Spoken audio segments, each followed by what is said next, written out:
Yo, what's the word? What's the word? My people. Word.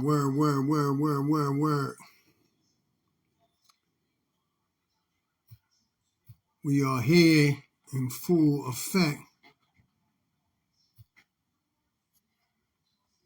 You know what I mean? We are here. If you're in the house,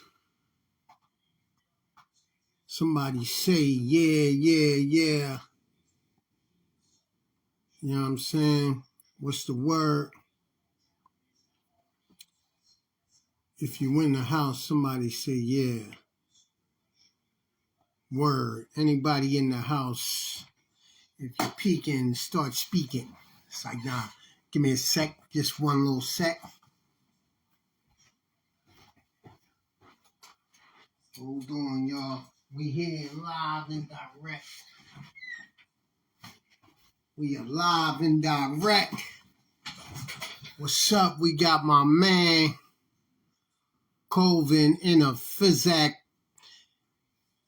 This is, right here, we are live, y'all. This is, I don't know who's in here, but I know my guest is here, Ardmend Calvin. You know what I'm saying? This is rappers and artists you never heard of, interviewed. All right, and this is episode 5.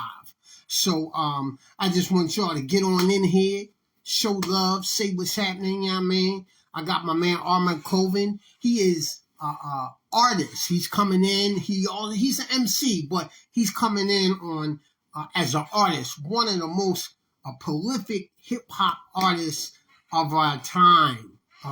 This brother is a magnificent artist. You know what I'm saying?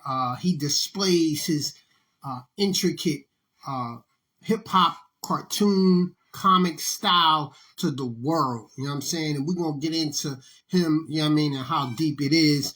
You know, we're gonna invite him in. I just want people to get in. You know, if you're here live and direct, come in, say what's up, say what's going on. You know what I'm saying?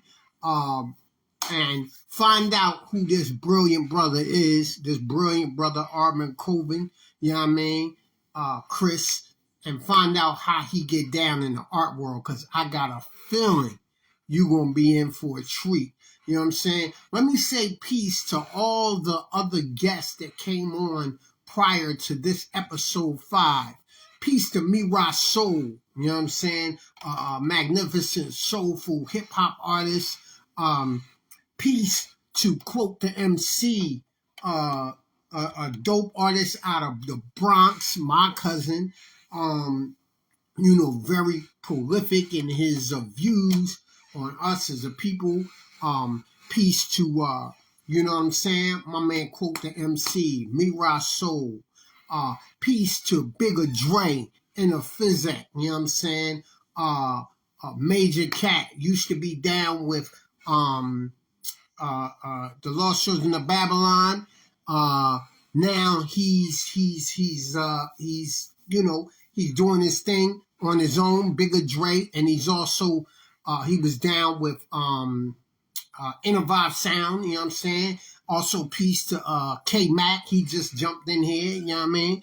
Peace, you know what I mean? And Ardmend Calvin, and definitely I cannot forget my man Burt Winder, our last guest on the episode 4, you know what I'm saying? Peace to him, and also thanks to him for he's constantly pushing this episode, not just this episode, he's constantly pushing the show that we have here, Rappers and Artists Interview, you know what I'm saying? Boom. So we got my man Ardmend Calvin getting ready to come in here right now. You know, peace to everybody. Say I'm gonna bring him in on camera so we can definitely get started. You dig?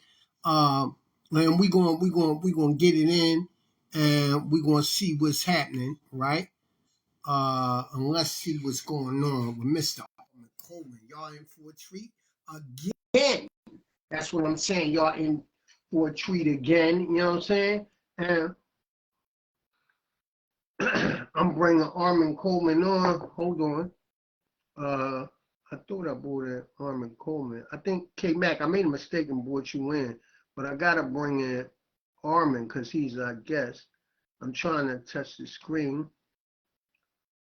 Let me see. Hold on. Let me cut that off. Let me bring. Yeah. Okay. K-Mac, my bad. I thought I was bringing in. Boom. But this is. We got. Bro Durrell. Is that? Yeah. This is rappers and artists interviewed. You know what I'm saying?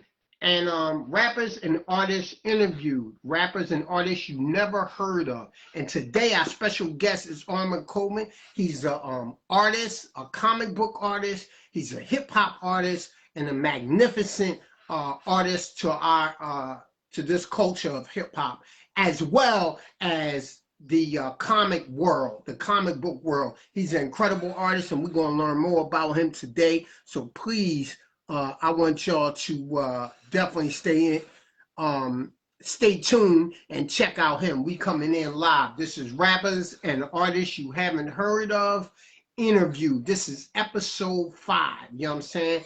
This is sponsored by a site by the name of Haak Media. Haak Media 1, and you could pick up a shirt like this, Black Intellects. It's on the site. You'll be able to see that when I punch this in. I'm getting ready to drop that on the joint. You know, you'll be able to see that clothes. That, you know, I have multiple things. I have shirts.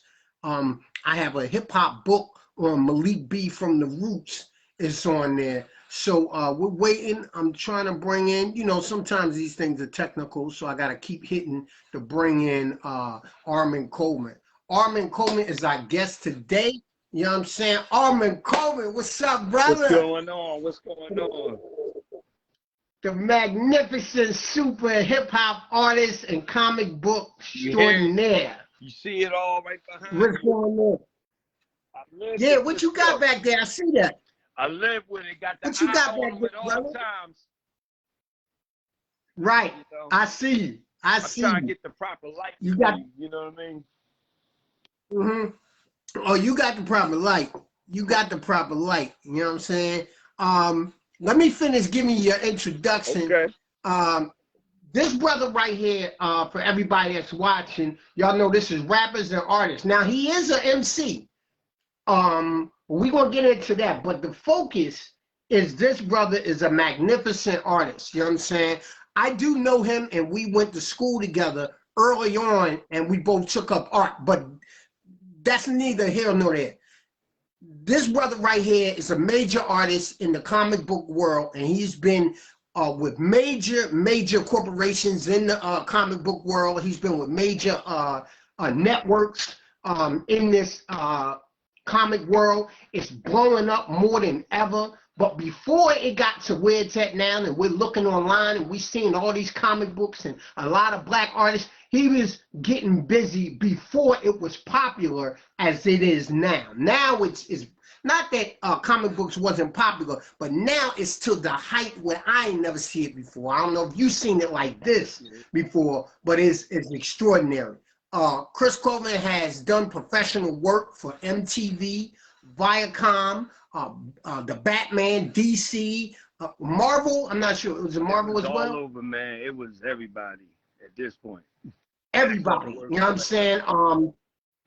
Right. And we're going to get into all that. So please welcome my brother, you know what I mean, Ardmend Coleman, Chris Calvin, what they call you, Snoop, you know what I mean? Our brother Me-Rock call you Quiz, you know what I'm saying?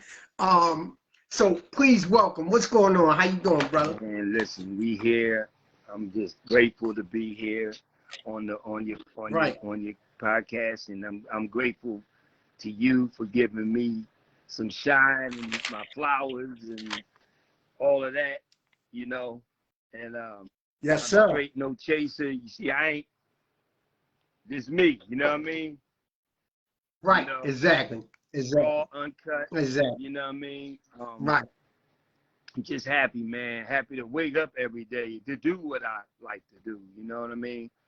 I know, and that's serious, yeah. You know, So yeah, man, fire away whatever questions you want to ask me. Oh man, we're gonna definitely get into it.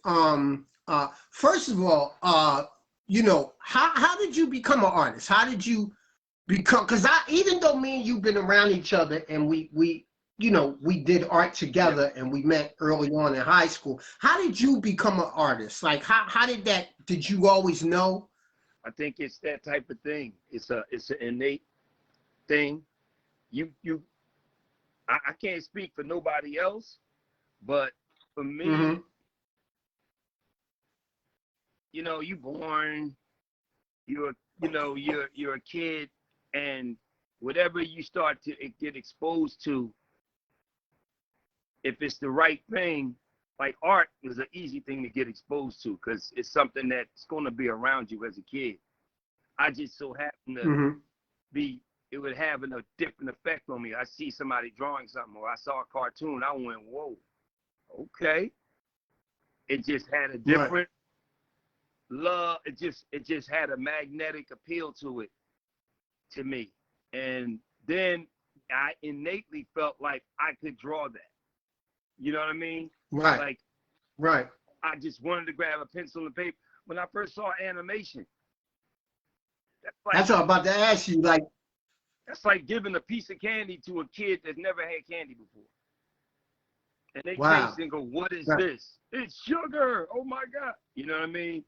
Right. And you're forever locked into sugar. No matter what form sugar comes in, whether it's a candy, piece of candy, candy bar, a cupcake, sure, you're gonna recognize sugar. And your system, that's how, if I could equate it to the sensation of anything, that's what I could equate it to, like getting the first taste of sugar in my mouth. When I saw art, when I saw cartoons, I'm like, I don't know what this is or how to get into it, but I'm all in. I'm all in. Was it a specific like cartoon that you saw? What was your as a kid, what was your daily routine of like, what was your routine? Where were you when you seen this candy, this art? Where were you? What were you doing? What did somebody sit you in front of something like a TV? Did they how did you see this art? Yo, you crazy. Yeah, that's what it was. Saturday morning cartoons in the 70s. We were living in Camden. What was you watching? My mom. You was in Camden? Camden, New Jersey. Because I was born in Camden. And my family we were revolutionaries, black militants. Oh, wow. You know, as of 76, we became like hardcore revolutionaries. And really? Yeah. And even communists at the time. Wow. So y'all was really deep in the upliftment of black folks, but you a kid at this time. I'm a kid at this time. Right. And right.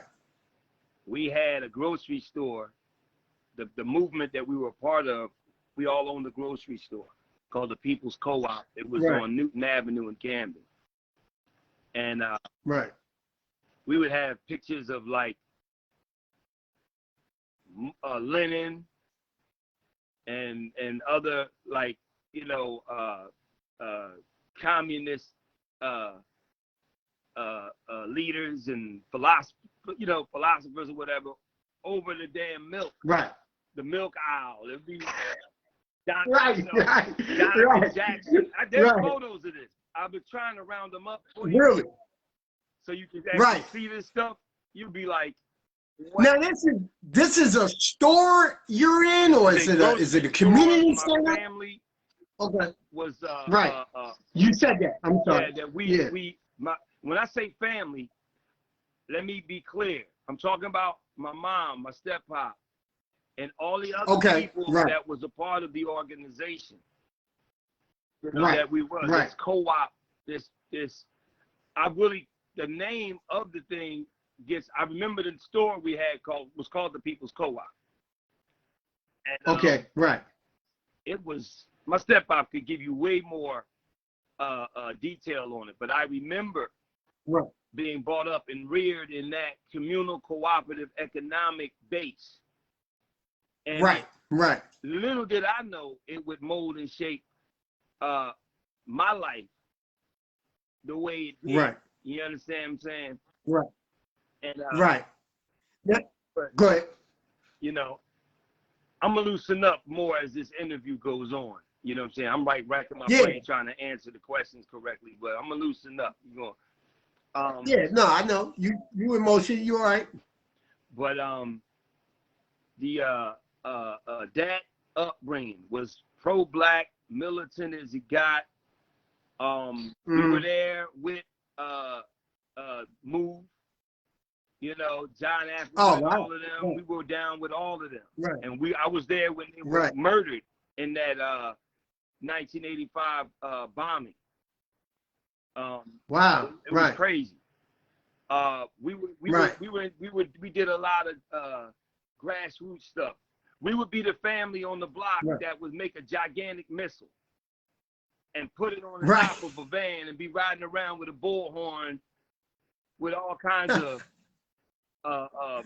protests, whatever we were protesting. We were at the No Nukes rally in the early 80s. I think it was like 81, 82. Right. You know. And how old are you about that time? Oh my God. 9. I was like in the single digits at the time. Right. I think I was about maybe 11 and 84. My math is crappy, y'all. Y'all got it. I'm 50 now, so you do the math. Right. I don't even want to wrap my brain. Good. Right. No, were you doing art at that time? Was this all? Making protests. Go ahead, I'm listening. Oh man, look. You were?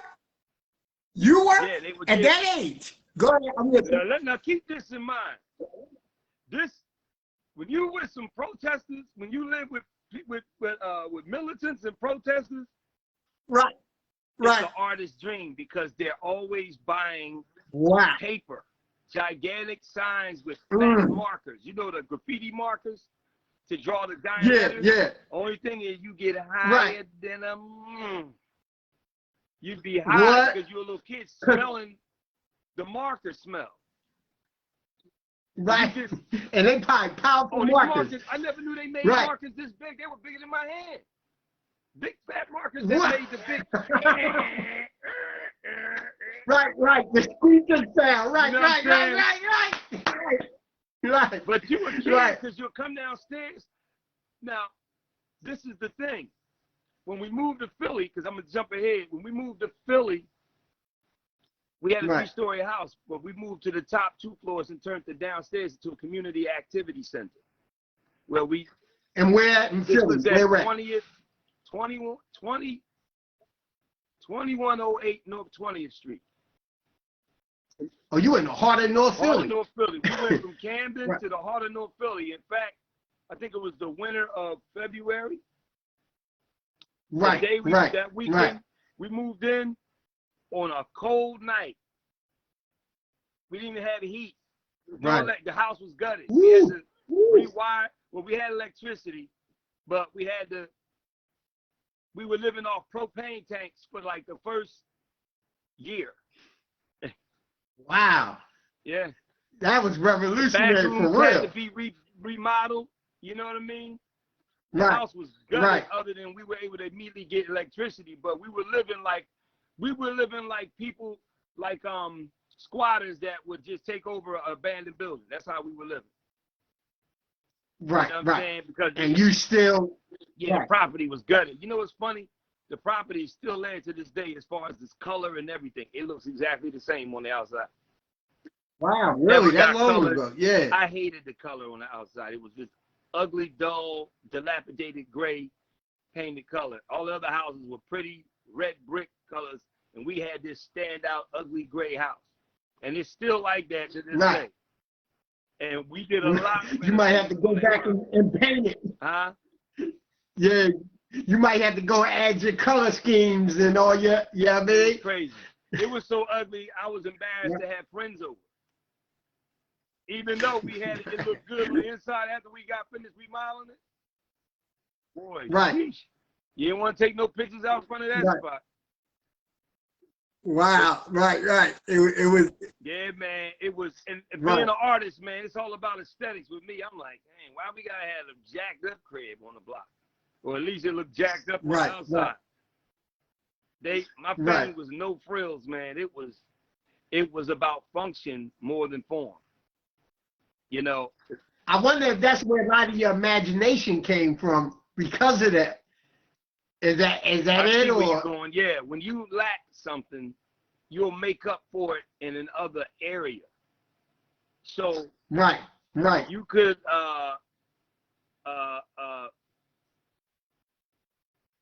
you know, if I put it like this, if we wasn't rich, I would draw myself rich. You know what I'm saying? Right. Or, that's what you was doing. If we was hungry, I'd draw myself eating food. It's a sight. Really? It's a sight game. You know what I'm saying? And you know, I would tell myself certain mantras back then, like as soon as I get a chance, I'm not gonna be broke no more. Right. And we were doing fine when we owned the grocery store. Right. We sold the building and got buildings in North Philadelphia. I talked to my step-pop maybe, well, I don't know if it was last year or early this year. I was like, yo, why did we not repeat that model? Just open the grocery store in North Philly. Right. And then keep, right. You know? Right. And it just, it's a no, to a grown Chris or Ardmend Calvin now, it's without question I would do it. And I would tell anybody, if you want to be the life's blood of a community and you want to galvanize a community, open up things that you know they need. Be the well. Right. You know, it doesn't take much to open a grocery store, as a matter of fact. Right. You know, the same way you would pay rent for a building, rent out a storefront and just stock it with things that you need. And people, one thing about a grocery store and a laundromat, people are going to show up. This is how you begin to be an authority in your community and a voice in your community. You know what I'm saying? Right. This is the drop a gem era of my conversation right now. You know, because a lot of people, they don't understand. You know, you can even begin to own property that way. Of course. You know what I'm saying? Yeah. You and your boys, if y'all work and get up about, let's say, a few thousand. Let's just go, let's say the aim goal is $5,000. You can go to a build, you can go to any building that's, as long as it's stable, it can even be a little bit dilapidated. But you can take and go, you know what? Me and my team, we're going to rent out a portion of this building, the storefront part. It's got to be a storefront, of course. And there's plenty of them still in the hood. Yeah, they coming. You know what I'm saying? As long as you get a building inspector to come take a look at the property, people, landlords will rent it out. Oh, you want to do something with this? Here. So I ain't doing nothing but just sitting here. Boom. They'll rent it out to you because they don't want smokers to go in and steal the pipes. You know what I'm saying? Yeah. So you rent it out. Yeah. You know, you may get the whole building for rent, or just get the downstairs where the storefront is. Do some, you and your boys do some labor, like jazz it up, paint it up, put shelving in there, open the grocery store, make sandwiches, do the whole bit. You know what I'm saying? Right. And now the neighborhood people will start coming there because they're going to get bread, eggs, milk, the basics, you know, lunch meat, stuff like that, canned goods. Right. Be that. Watch it grow. Just watch it grow. And you'll be able to pay that off and wind up buying the building and then wash, rinse, and repeat that model. But you will become a community staple.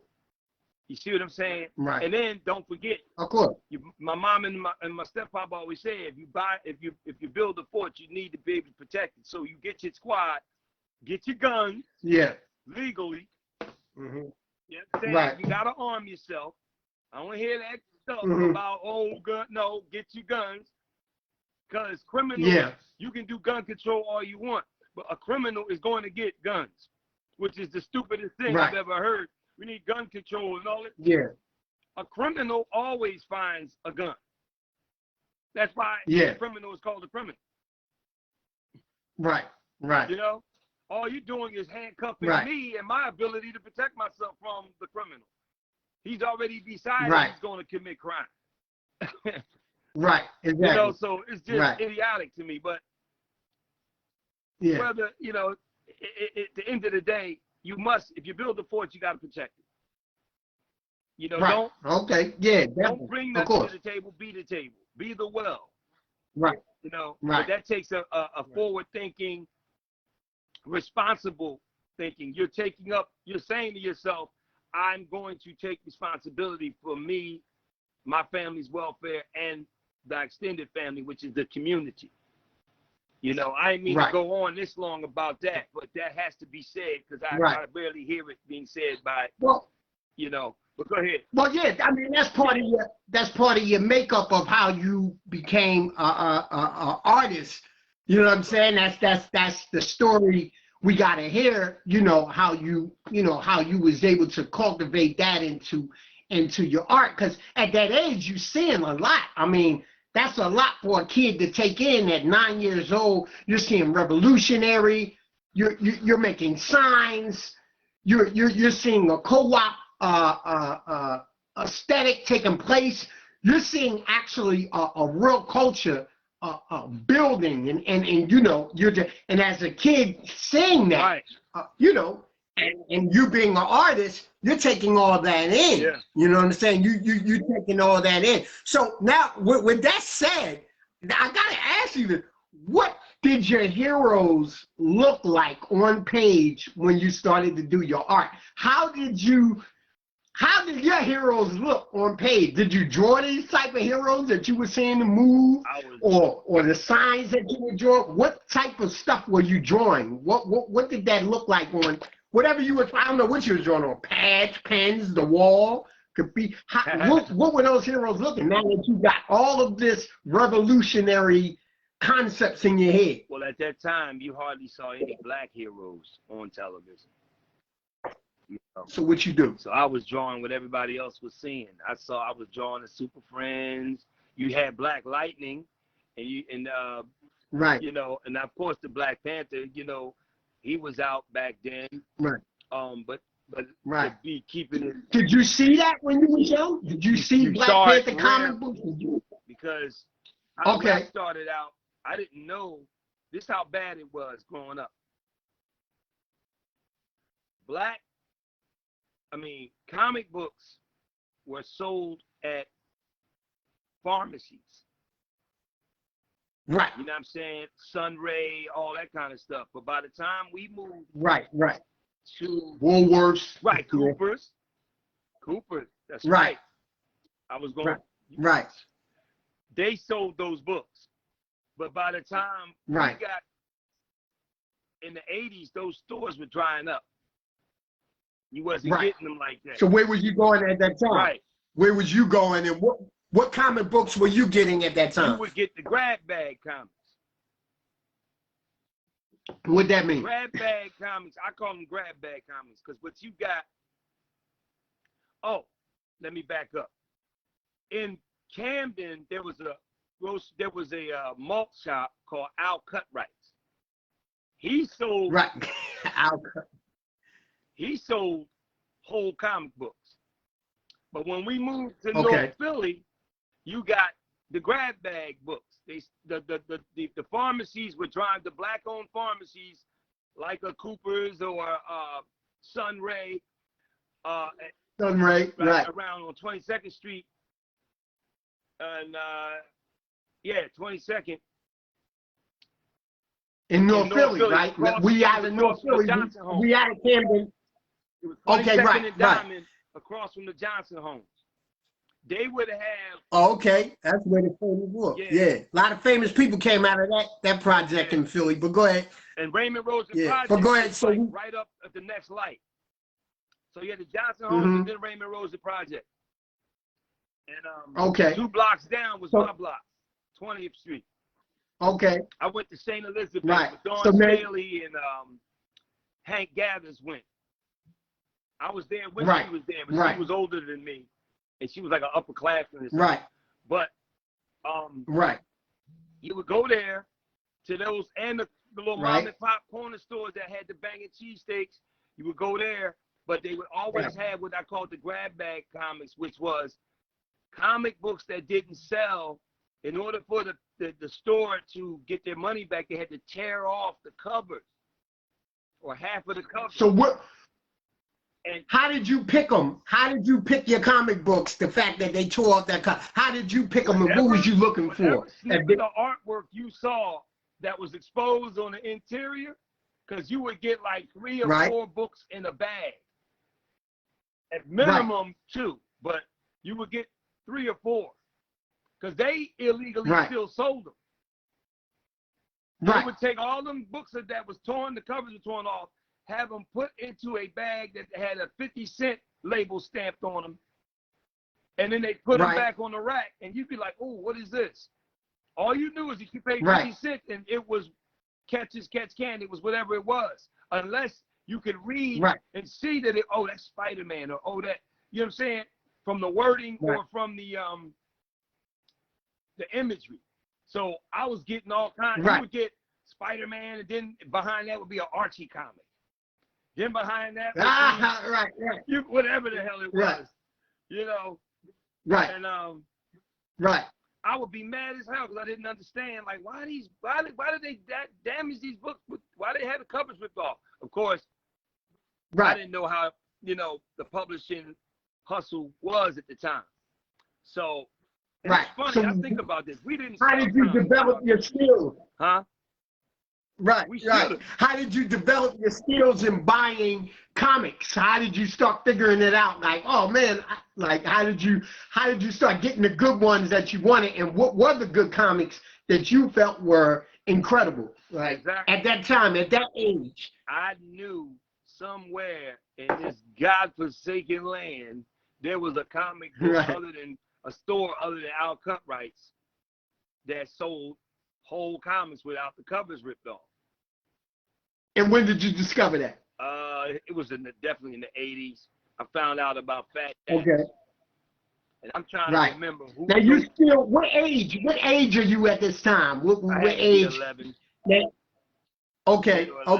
So you going to Fat Cats.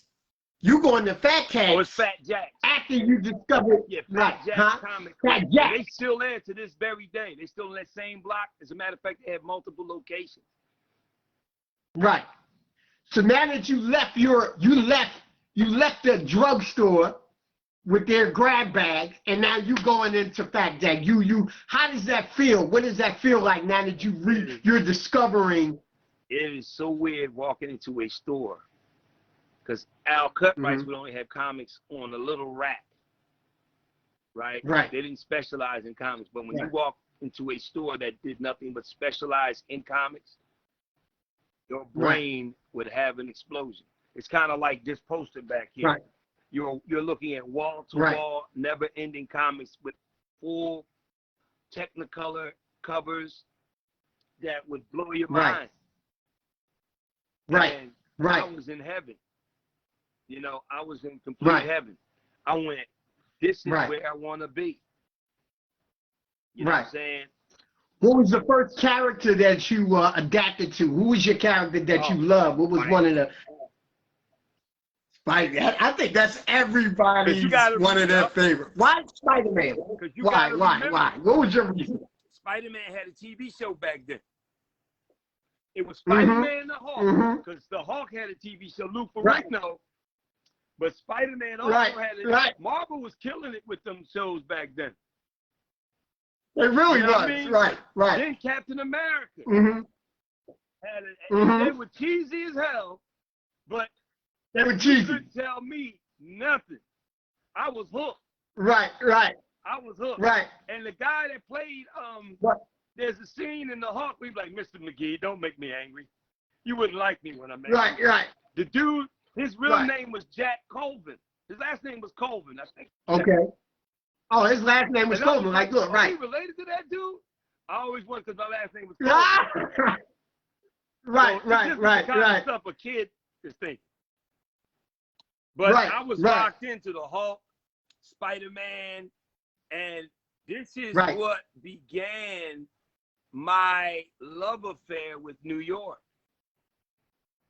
Ooh, because okay. I went, everything's happening in New York. I'm like, why is everything set in New York? This must be where all the superheroes live. And what's wild is when I first went to the No Nukes rally. Bert liked it up. Bert liked what you said. Keep going. When you was there, what happened? I said Bert lighting it up. He feeling what you saying right now. Keep going. We went to the No Nukes rally in New York in the early 80, 80, 81, 82. I'm trying to remember.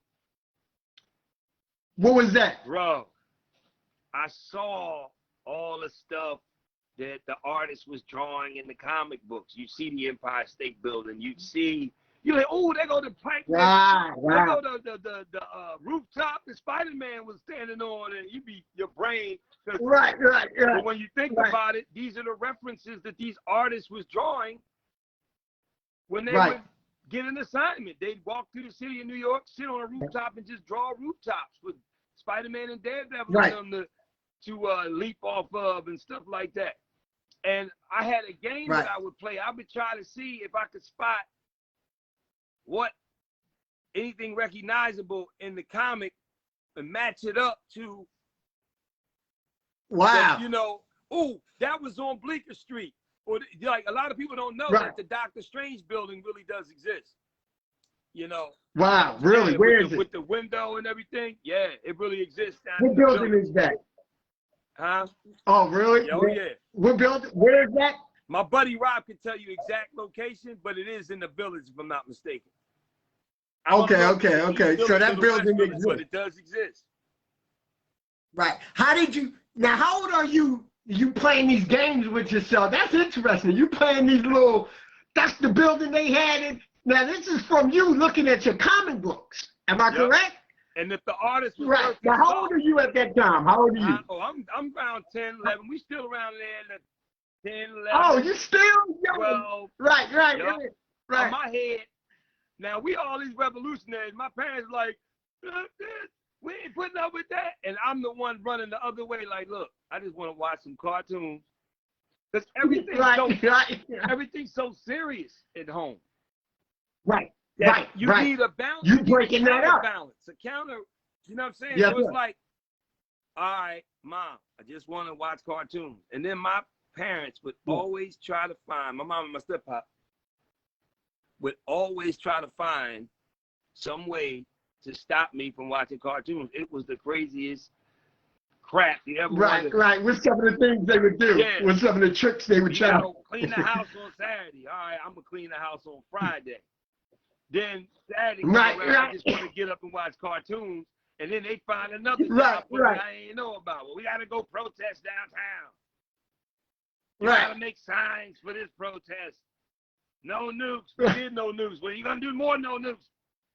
You're going to do this. Right. You're going to do that. Anything to keep that boy from that damn TV. Right. All you did was make me want to be a kid. You were extending my childhood even more, even into this era, into this day. Right. You robbed me. You know how they talk about Michael Jackson? This is where I can relate to Michael Jackson. Right. He was robbed of his childhood. He was forced to hustle. Right. Oh, my aunt just said the building was Sanctum. Is that it? Sanctorum. 17.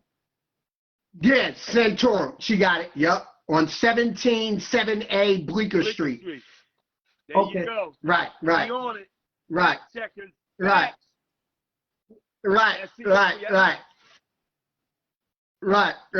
So that's Dr. Strange. But go ahead. I mean to cut. I just had to bring that in real quick. We rolling.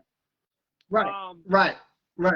So, where was I at? What part did I leave off? You was going into your mom. Yeah, man. I don't know what it was like. Right. And they were math. My mom was a math addict. Right. When you say that, what do you mean by that? What do you mean? She was an accountant. She Right. could do accounting, all that kind of stuff. I hated math. She made me hate math to this very day. They used to wake me up at 3 in the morning, stand at attention, and recite my times tables. That's how loud I was. If I didn't get it right, I'd get hit. Now, mind you, I got to get up at 6 because I got to go to Catholic school. But apparently, I was doing so bad at math, it bugged my mom and my stepfather out that they would use military corporal, black militant methodology on me. Now, clearly, this is child abuse. Clearly. Right. No debate. Right. I'm traumatized. Right. Yeah, I'm like, do you know math? Numbers. Right. I keep my sister with me because she's good at math. I'm like, look, I'll do the creative stuff. You just count the money. You know. Right. Ain't no shame in my game. I'm that raw with it. Like, this is crazy. Right. No, that's good. My was cartoons. It's just magical, man. And you know how during the holidays was the best because all them old Dickens classics would come on. Right. You smell turkey cooking. Your mom and your elders would be cooking all night, and you just up watching all these. The Grinch That Stole Christmas, one of my hands down favorite cartoons. Oh, the Grinch, Frosty the Snowman, Rudolph, the Red-Nosed Reindeer, all that stuff. Frosty the Snowman, all that stuff. And then you had... Hello! Remember no, what do you say? Happy birthday! Happy birthday! Rudolph. When I got older, I actually started thinking the dude who had to give up his hat, the Frosty. Right. That wasn't right. It was that belonged to that man. They had no right to take that man's hat. And then Santa Claus. What you do? That's a whole nother head trip I'm gonna get into later, but he had a right to be himself. You know what I mean? Right. Oh, you were protesting. I was protesting. Like, I know he's evil, but that hat did belong to him, so it's his hat. Right. You can't take his hat from him because you make a damn snowman come to life. Santa Claus, you magical. Why don't you make him a snow Frosty his own hat? Right, exactly. It's just pet peeves that I had to pick at as I got older. Right. Now I mean, with all these characters, were you just drawing the characters you've seen on TV, the characters you've seen? How did you begin to start developing your own world now? How do you start developing? Like, cause you're still a kid now. You going back and forth to New York. You in the revolutionary, but you know what I mean? I'm gonna give you the straight timeline right here. Oh man, run it down. It started with my mother's handwriting. Her cursive was the most beautiful handwriting I ever seen in my life. Wow, really? Writing cursive, and I would just stare at her cursive and then trace. I'd take a piece of paper, if it was light enough, and would trace over her writing.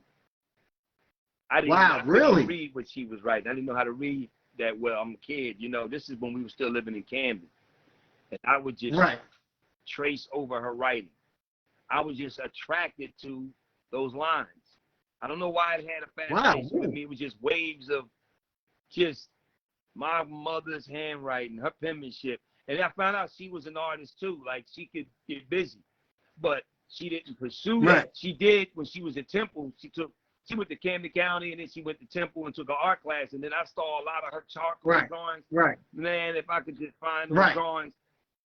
But I started out that way, tracing her handwriting. Then I got good enough to just look at it and just duplicate whatever she was writing. And then my brother Raj actually was drawing cars. We had cartoons like Willie and the Chopper Bunch and the Skate. Right. The 70s was a car culture era.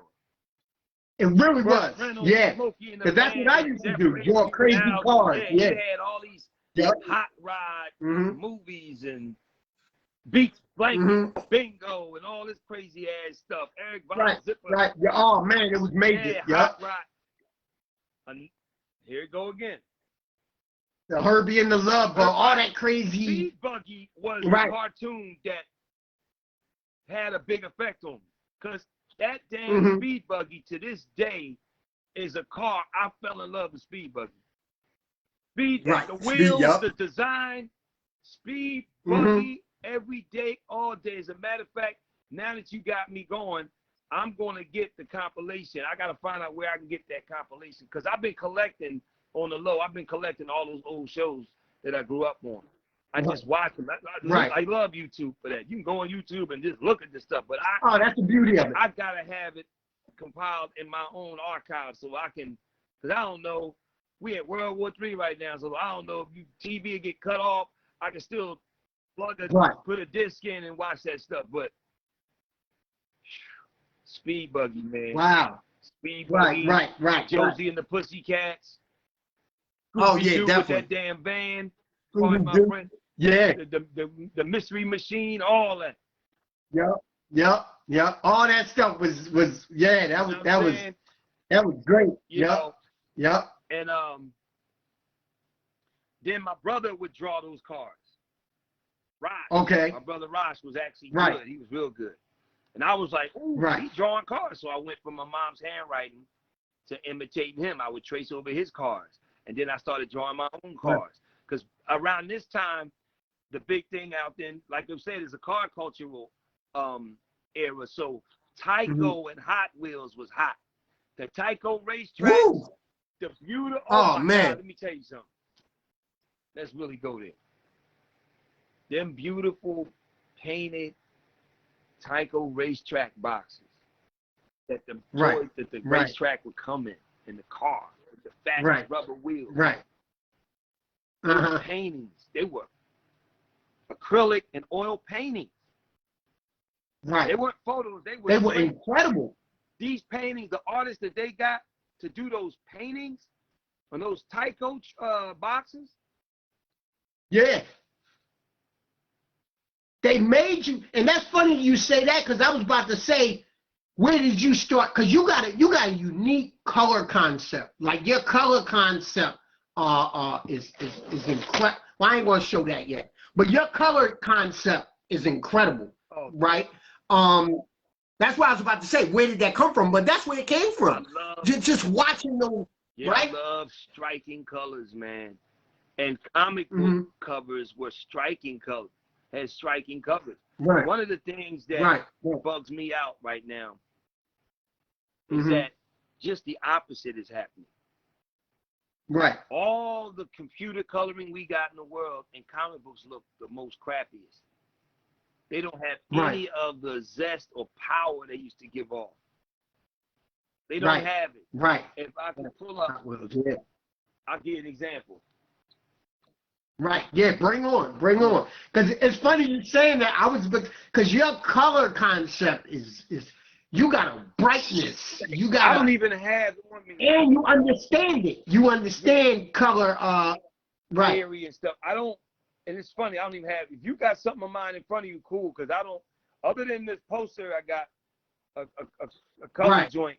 But let me see, I can pull up something that old and new.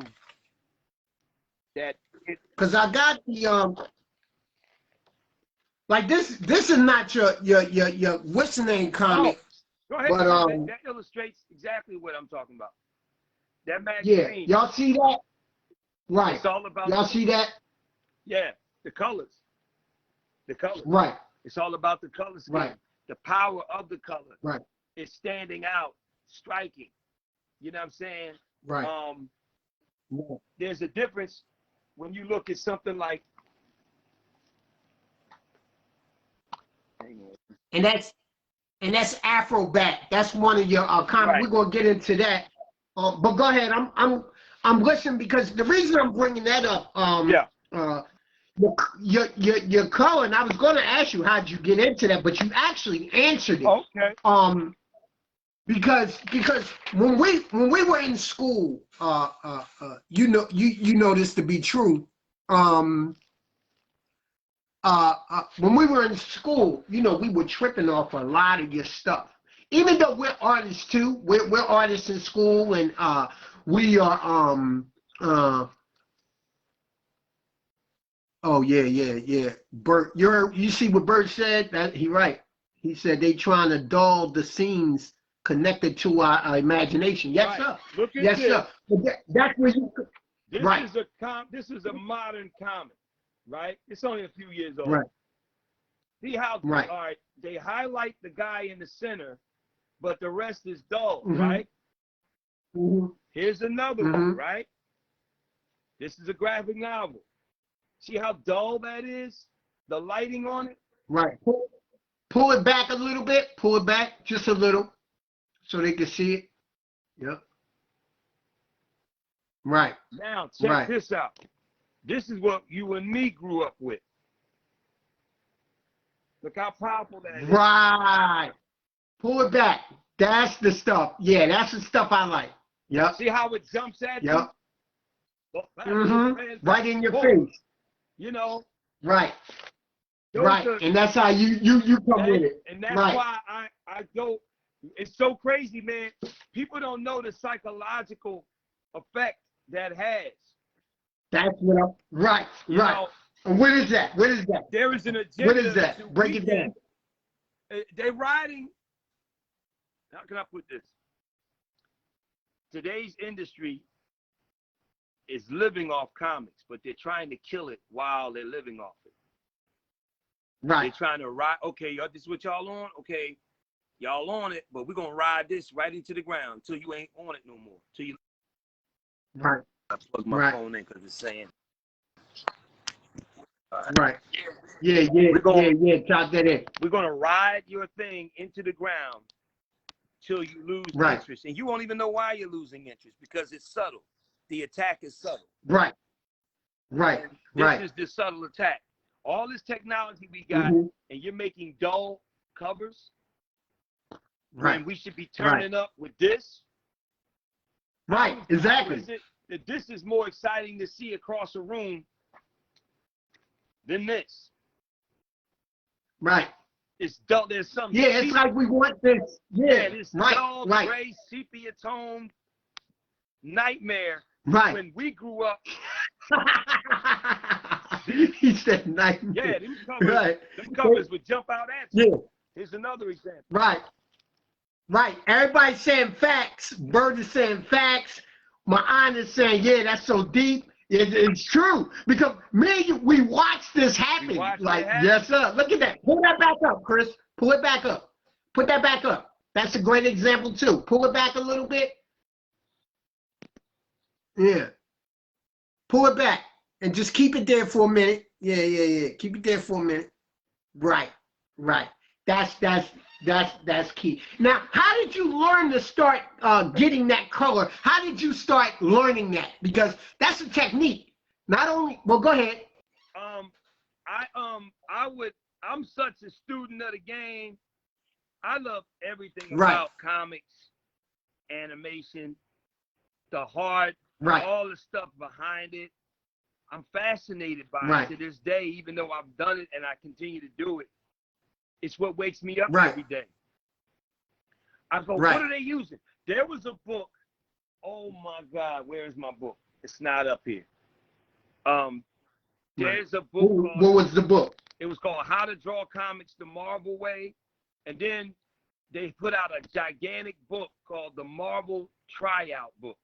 If you wanted to become, if you wanted to work for Marvel, they had this giant book, and it had a breakdown. If you wanted to do pencils, if you wanted to be an inker, if you wanted to be a colorist, whatever, it was all in this book.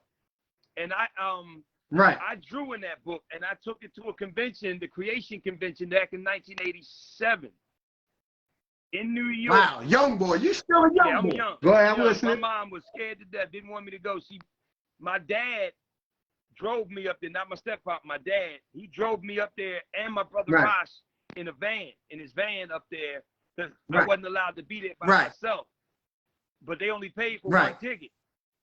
So he paid for the hotel room because it was all expensive. I'm 87. What I graduated 89, wow. so I'm ninth grade. 9th grade, right, Something right, like that. right, right. In New Right. York, we was in the Pinta Hotel. And Rock had to stay in the room while I ran down to go be a part of the convention. Then I'd come up and stay in the room while he ran down to be a part of the convention. Oh, so y'all was tag teaming. Y'all was tag teaming to go up. Right. Pass so he can go down because that stuff was expensive. And John Byrne, I met. What was you seeing while you was there? What did you see? What was the energy like? Man, John Byrne, I was a Byrne like who? victim. John Byrne did the X-Men. Really? He did the run that made X-Men. Him and Terry Austin. John Byrne hated Jim Shooter. So Jim Shooter's autograph was in the giant Marvel tryout book. And I'm walking around, they showed this gigantic tryout book. I did this I finished up the Spider-Man story in there because John Romita was the artist they used to do the tryout. And what's his name? Lee Weeks. An artist by the name of Lee Weeks. He saw my stuff. Chris Claremont, all of them. They were all sitting at this big table. And they were like, all right, and what they do? This, and this. And Lee Weeks, he said, get a book called Figure Drawing for All It's Worth by Andrew Loomis. Right. Oh, they dropping jewels on you. Go ahead. Heavy. John Byrne, when he saw my book, he signed it, but he took a pen and scribbled out Jim Shooter's name. Yeah. Oh, they battling? He didn't like it to the point he scribbled on my own book. But I didn't care. I was just locked in. Right. And they even got a thing now called the Burn. If you go on Facebook, there's a Facebook group called Burn Victims. It's funny as hell because I always said that back in the 80s and 90s. I'm a burn victim because John Byrne, like he had that Neil Adams meets Toth meets Kirby. It was like a mixture of Neil Adams, Alex Toth, and Jack Kirby. And well, all those different styles combined. Right. He drew arms so manly and cool, I would have a book of arms trying to imitate. Wow. You had a book of arms? Where was you getting a book of arms? I was just be drawing arms. I said, I got to draw arms. Because as a kid, you pinpoint what makes him cooler than all the other artists. For me, it was the arms. He drew, like I like Popeye. I like the big forearms. It felt like a man. You know what I'm saying? Right. And this style, the way he drew everything, nobody could mess with John Byrne back then. And then I discovered the Michaels. Go ahead. Then the Michaels walked in. And I'm going to tell you who the Michaels are. Mike Mignola and Michael Golden. Michael Golden was second. Michael Golden did, I got it up on the wall. I'm going to see if I can take it off the wall. Marvel Fanfare. But go ahead, I'm listening. Right. Michael Golden, y'all look him up. He's an artist who drew the X-Men versus the Avengers in this Avengers special. Right. That artwork was Chris. He's the one that first, Todd McFarlane that created Spawn. Right. Everybody credits him for the crazy webbing that he drew. That was incredible though. Yeah. Right. Michael Golden did that. He just didn't do it in excess because he didn't do that many Spider-Man stuff stories, but when he drew stuff with Spider-Man in it, he drew all that wild, wacky webbing. Wild stuff, I remember that. Those were major. He put out a book on his life, and in that book, he shows you the picture of where he first saw that webbing, and he stole it from him. He said, "I got it from this," and it's a Michael Golden drawing of Spider-Man. Wow, because he never liked the fact that if Spider-Man sprays his web, it's gonna come out flat. No, it's how does that look coming at you? It looks. Because Ramita and he developed that look. Right. Now that's Spider-Man's signature look. That and he got in trouble for that when he was coming up. But hold on, I'm gonna show you the exact cover I saw that went. Who is this dude? Hold on. Right. Now, I'm gonna cut in. My aunt just said that and I didn't forget this. Yeah. My uncle Errol would love this vibe right now because my uncle, he the one. My uncle, of course, my pop introduced me to comic books and art. Yeah. But every time I would go with my uncles, the way you're talking, that's how my uncle Errol was, which is my aunt Sarah's one of her older brothers. But he would definitely be on this vibe right now because he had tons of comics. My pop, tons of comics, like the ones you pointing out, and they were comic book nuts. I mean, my pop, you know, that's how he got into art. Errol, my uncle Errol. So yeah, you're right, Aunt Sarah. He would be bugging right now. But go ahead, you know what I mean? Because this is major, you know. Yep. I'm looking on the wall for that. So there it is. I'm about to show y'all the cover that made me discover the wonderful world of Michael Golden. Hang on one second. Let me grab it. Matter All right. Matter of fact, I'll keep it with you. I'm just taking it right off the wall. Yeah, just keep move with it. Because this anyway. Because you're actually answering a lot of the joints that I was asked. I wanted to get into all this, so this is great. You know what I mean? You got your phone is charging, right? I just took it off the charger. There it is. Okay. Yeah, keep that charged because like you going in and out, but you freezing, but we waiting. Did you get it up? There's a wall in my room. Right. Because you, as an artist, you want to get up and wake up to these colors hitting you. Right. Buddy. Right. Right. What can you hear me still? In these colors. Can you still hear me? Can you hear me? Well, yo, Chris, you still there? Yeah, come back. I think you need to come back into your area where you was, because that's where you. All right, let me plug up. Yeah, you know what I'm saying? But y'all, like I said, this is our fifth episode right here. You know what I mean? This is Chris Calvin, Ardmend Calvin. Can you hear me now? He's the artist. Yeah. The battery's probably dying. Did you bring it? Show me that joint. Okay, I gotta go get it then. I gotta, because I had walked away from the wall. Well, don't worry about it. Don't worry about it. Describe it. So, what was this picture? Now, this is one of your top artists that you were looking at. Michael Golden. If y'all get a chance, go and look him up. Google him, and this is the dude. Right. He's known for his Punisher covers. He did. Okay. Those were classic. Yeah, he did this comic called The Nam. P.I. Joe covers.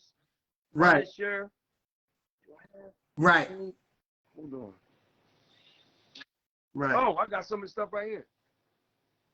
Right. Yeah, bring that up. This is one of his books that he puts out when he goes to conventions.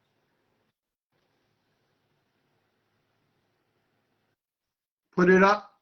You freezing up.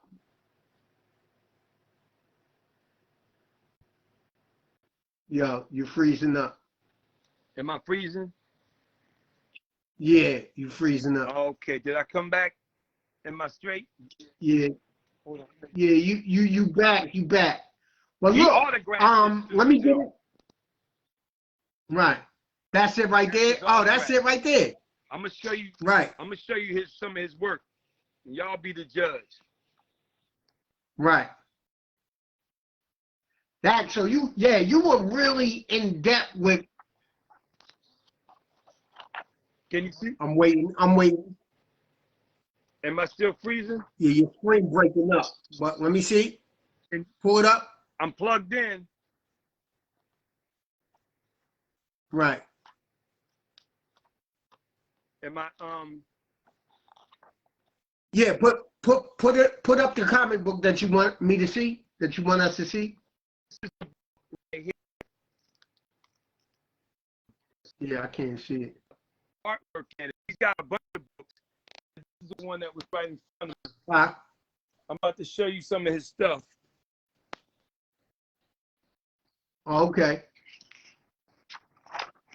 while you showing that, right, I was going to get into so you coming out of you starting to go to these conventions, and you getting it in now. You starting to come into your own style. You know what I mean?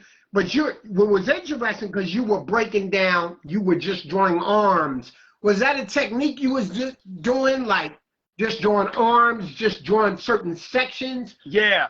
A lot of kids, even to this day, anime is the dominant thing right now. So a lot of these guys only know anime type characters, but they don't know traditional anatomy. And it's stunning. Right. Go ahead, say it again. A lot of these guys break that down again. Can y'all hear me?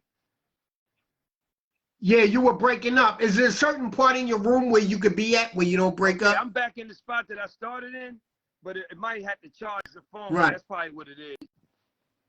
I don't know. Okay. See if you can. So go ahead. Talk about that. You said people were more into anime. Right. I brought up anime because just like when we was growing up, we had anime too. Speed Racer, Marine Boy, all of that.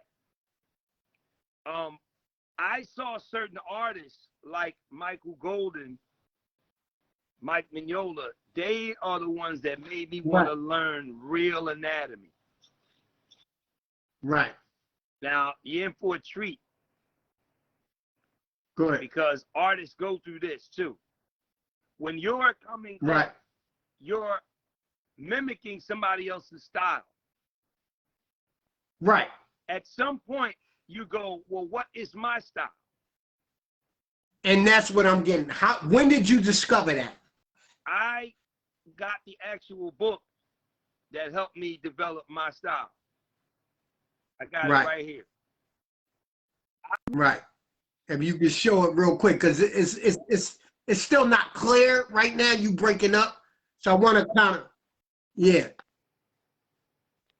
because it's unclear. I know my aunt, she's, yeah. Yeah, you know what? Yo, just stay right there. Don't even try to show us that, because it's breaking up. This is the book. Chris? Yeah, can you hear me? Yeah, no, you breaking up. You can't hear me? No, I can't. No. I was going to say, go back to your original spot. Yeah. Right. Right. Okay. Can you hear me now? Hear me now? It's still a little. No, it's still a little. Right. Okay. No, you breaking up. Yeah. Yeah, you breaking up. Can y'all see the whole thing? Can y'all see me, or you just can't see Chris? What is it? Somebody let me know. I know my aunt said it was unclear. You know. Yeah, you still breaking up, you know. Oh wow. Cause you can hear me though. He said he can't see the book. Yeah, I can hear you. So let me ask you, when did you? So you came into your own style, right? The book I'm holding. I don't know if y'all saw the book, The Color Atlas of Human Anatomy. Nah, we didn't see it. I went to Jefferson Hospital. They had a uniform shop across the street on 11th Street in Philly. Right. And in that uniform shop, they sold cadaver books. Right. And I got the book right now with real dead bodies in it. And you'll see where I marked the book up. Right. You know, where I was studying skulls, and I'm looking at it now. I was studying anatomy. Am I still broke up? Right. Yeah, don't worry about the book, because I can't even see that. Oh, okay. Yeah, you frozen right now.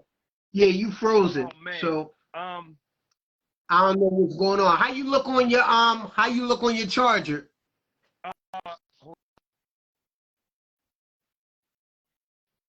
You know. Well, let me let them know until we get that back. Like I said, y'all watching rappers and artists. Chris Calvin is a dynamite artist, you know what I'm saying? And we going over through his life as an artist and what he did. You know what I mean? He's a very interesting artist. His stuff is incredible. I still want to go through some things on his artistic life because it's interesting, very interesting. We still got some more to go. I want y'all to hear this because I think people need to hear this. Chris, did I come back in?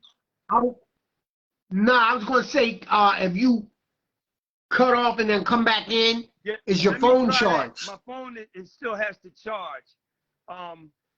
You wanna put a bookmark in this and then we come back? Well, no, just can you charge your phone right now? I'm charging it now, but I don't know why. Like, you're clear to me and I can see me, but I don't know why people can't. I'm in the same spot that I went back to the same spot I was sitting in. Okay, well, they can hear you. If y'all can hear them, just hit me with a thumb. Sarah, Bert, anybody? Yeah, it's pixelated. Let's just keep with the interview because I'd rather, when it moves around, it's like that. Because now you're back. So let's just stick with the, with the joint. So now you kind of developing your style, right? Yeah. I'm gonna bring you up. How did you get in? Because me and you went to the same technical school, and we both went for commercial art. How did you get in Bach Technical High School? How did you get there? How did you? Because that, we had to audition in a sense, right? How did you get in there? I went to Roman High School, and for the ninth. Say it again. I went to Roman, and for the 9th grade. Oh, you went to Roman. Roman Catholic High, and I thought I wouldn't love it. I loved it. Why? What's the reason you loved it? We was in and out of all my life. My mom had us in Catholic school most of the time. Mm-hmm. And okay, I hear myself playing. I can hear myself. Yeah, you good. Okay. Go ahead. So you was in there most of the times. Is that me? Yeah, that's you. You can hear me still playing? Yeah, go ahead. Okay. Yeah. You was in art school most of the times at Rowan. Go ahead. I went to Catholic school, and my mom couldn't afford to send me to Roman anymore. So right. Was it an art program? Was you in an art program at that school? Or no? Yeah, I won the citywide fire prevention. Oh, I know what I did wrong. Right. Can you? Because our voices are overlapping real loud, and it's stopping me. Okay. Yeah, I'm fine over here. Okay. Yeah.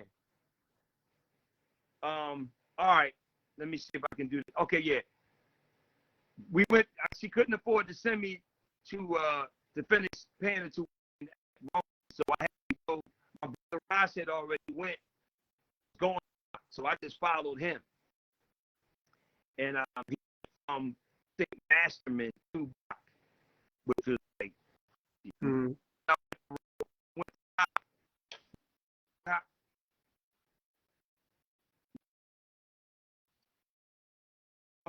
Listen, go ahead. You can hear me? Okay, you froze. Yeah.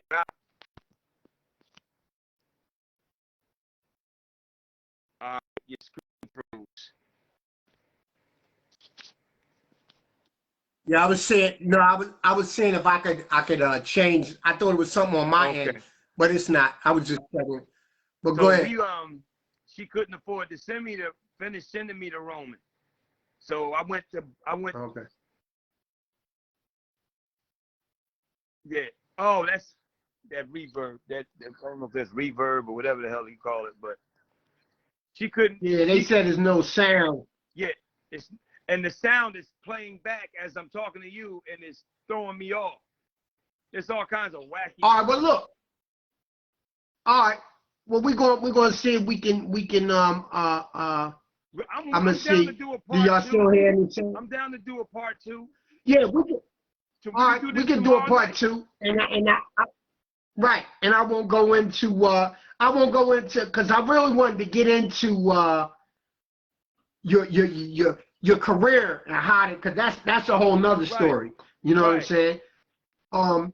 Right. So if I had to resume and do a continue, that'll be good. I'm all you know in. what I mean? You can call me. We could do it again. Right. You know, you can even come over and film from that aspect.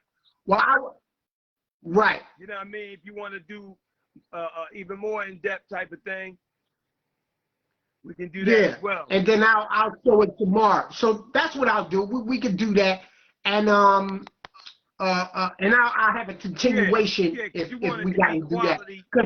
And you know what I mean? Right. Yeah. Don't worry about it, because I know how to make it work. I got you. What I was going to say is, I want you to type in your joint, your Space Boy Network. Type that in so people can know, and then we're gonna continue this because your story is interesting. I want people to have this on record and have it on the joint. You know what I mean?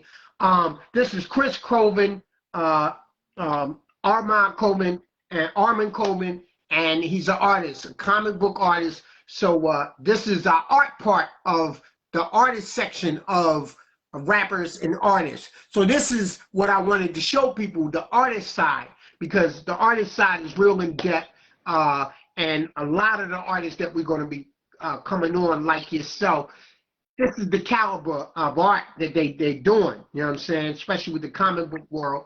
And I want to get in depth in your career and how you really establish yourself as an artist, right. You know what I'm saying? I just posted and being in the profession. Right. On the website is other people's stuff. My stuff will be dropping around the 15th of this month. All right. Right. Those magazines, those sites are outlets for not just me, but any creative artists out there of color or what have you. Right. Because we have to give ourselves the flowers, and you know, I'm like, I hate the fact that people have to break their neck to try to get attention from snob, you know, publications. With us, you don't have that problem. We'll cover you, and it'll be just the same, if not better quality displays and everything for artists to get some shine. And you're about to see my stuff. You're about to see it this month. Like, this is the first week we're in now, so by next week on the 14th, you're gonna see some stuff. So just be on the lookout. Well, look. All right. But feel free to subscribe. You know, definitely on the Afrobatics.com. Become a subscriber. We're still retooling the Space Boy site, but there is stuff up there on it, animation, things of that nature, and the team is working hard diligently to bring you some quality entertainment, quality stuff to the troops. All the crap that we're seeing in the game right now. And well, yeah. Hey, Chris. Can you hear me? I can't. It's breaking up. Yeah, I can't. It's breaking up. We're going to continue this because I definitely got to do the part 2. We have to do the part 2 for this particular joint. But yo, I appreciate everybody that's here. You know what I mean? Oh wait, Bert want to come on camera. Let me bring him on real quick. Hold on. Let me shoot. I'm gonna bring him on real quick. I don't know if he might want to ask you a question. Sure. You know what I'm saying? Give him a second. We're gonna see what's what. You know. No doubt. Hold on. Oh wait, hold on. It say deny. Hold on. I don't know why it's saying deny. Wait, hold on, Bert. We're gonna see if you can get in on this. You know what I'm saying? Yeah. So my aunt is saying, yeah, need that part 2. So this is gonna be a part 2, definitely. We can't get you in. We're gonna do a part 2 because to me is a whole nother level to this. You know what I'm saying? Okay, it says adding. Let me see if he come in. I don't know. It usually come in 3-4 people can get in. But we're gonna definitely have this part 2 so we can get this. And like you said, Chris, I might even film it and then put it up. I might not even wait till next Monday, because I think it's important. Okay. Can you still hear me? I can hear you. Can you hear me? It's breaking up. Bert, what's up, brother? Peace. What's the word? What's the word? Peace. I brought you in. Did you want to add something? Cause we definitely gonna do a part 2. Chris, this is Bert. What up, Chris? You know what I mean? I can't see him or hear him. I don't know if you can hear me, man. You got some. He can't see you. Can you hear him? Did you have something to add, Bert? I just wanted to tap in and say, yo, this is dope. Chris, shout outs to Chris, man. I'm not going to be long. I just wanted to say, man, you got a lot of people in their childhood right now. You know what I mean? And I would love to see your work, bro. I would love to see your work, man. So that's all I wanted to say, man. Shout out to y'all. Keep doing y'all thing, man. And I'm excited to see what part 2 gonna be. Oh, it's gonna be on. You know what I mean? Well, Bert, I'm gonna say to you, thanks, bro, for always posting. Definitely. I don't think you realize that matters so much. I appreciate it. You know what I'm saying? Definitely. You know what I mean? My aunt definitely saying for real too. She wanted to see part 2, so we're gonna bring you part 2. You know what I mean? And then boom, yeah. Peace. All right, peace, Bert. That's my man right there, Chris. You gonna meet him. It's still a gray screen, and so I can't see him or hear him or anything. Right. Well, yo, this was still good, so they gonna be waiting for the part 2. We're gonna get it in. All right. Can't wait to do it. So that, yeah, we're gonna do it. That was good. So yo, I appreciate y'all for coming through. Matter of fact, we gonna I ain't gonna do that. We're gonna come in with part 2, because part 2 we going into your career, because that's a whole nother level, right? You know what I mean? So I appreciate y'all for stopping by, you know what I mean, and coming through. Thanks to my aunt, thanks to Bert, thanks to anybody else that was watching, you know what I mean? And look for part 2 of Ardmend Calvin, artists, you know what I mean? Peace, y'all.